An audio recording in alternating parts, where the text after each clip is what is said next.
During World War I, Romania fought against the Central Powers, but were forced to sue for peace in May 1918. But despite being devastated by the war, and facing a new threat to the east in Bolshevik Russia, they re-entered the war in November to exploit the Central Powers' now inevitable defeat. Meanwhile, in late October in Hungary, soldiers and citizens seized the government offices in Budapest as part of the Aster Revolution. Mihaly Károlyi took over the now independent nation and signed an armistice with the advancing Allies, agreeing to hand over a great deal of land and get rid of the nation's army. This obviously made him unpopular and he resigned in early 1919. And in the ensuing chaos, the well-organised communist and industrial workers led by Bela Kun took over. But the Allies were moving quickly towards Hungary's new borders, and the Romanians had plans on removing Bela Kun from power to stop them being surrounded by two communist nations. The victorious Allies, however, in particular America, were unwilling to start another war and potentially get the Soviets involved, so they offered terms to communist Hungary.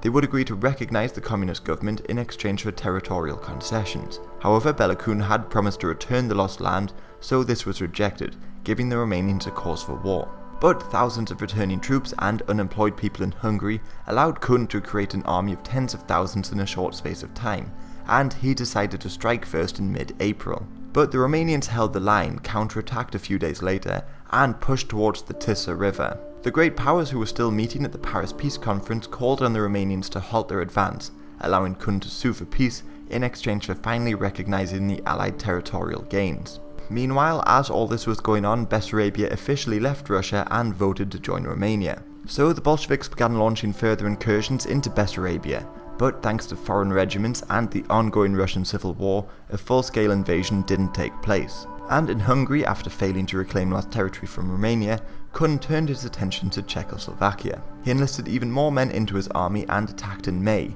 capturing towns like Kosice and Prešov. However, he created a puppet state, the Slovak Soviet Republic, angering many nationalists who wanted to see it become Hungarian again.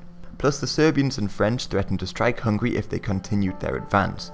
So in late June, Kun signed an armistice with the Czechoslovaks and retreated.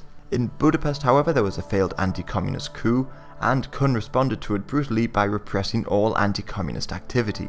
So some of the anti-communists, including Admiral Horthy, formed a new government in the south, and began raising an army to take power.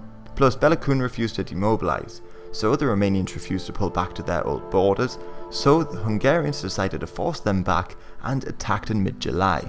50,000 men assaulted across the entire front, and by the 21st they had captured some small towns like Rakomaz. But these towns changed hands a couple of times over the next few days. There was no large-scale communist insurrection as they had hoped for, and the Soviet Union did not get involved. So they made no ground, and on the 24th the Romanians countered and crossed the Tisza River in late July.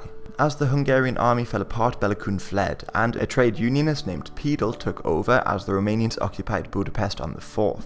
Meanwhile, Horthy's army grew thanks to thousands of military desertions, but it seemed like the Allies would recognise Pédel's government. So on the 6th, the right-wing anti-government White House Comrades Association staged a coup and took power.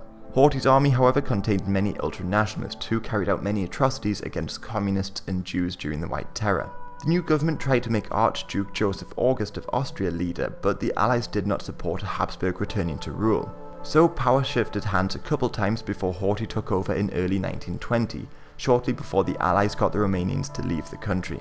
But Hungary had to pay reparations, and the Romanians took a large amount of industrial, military and even civilian goods back with them. And the Treaty of Trianon reduced Hungary's borders even more, and many Hungarians were left in a foreign country.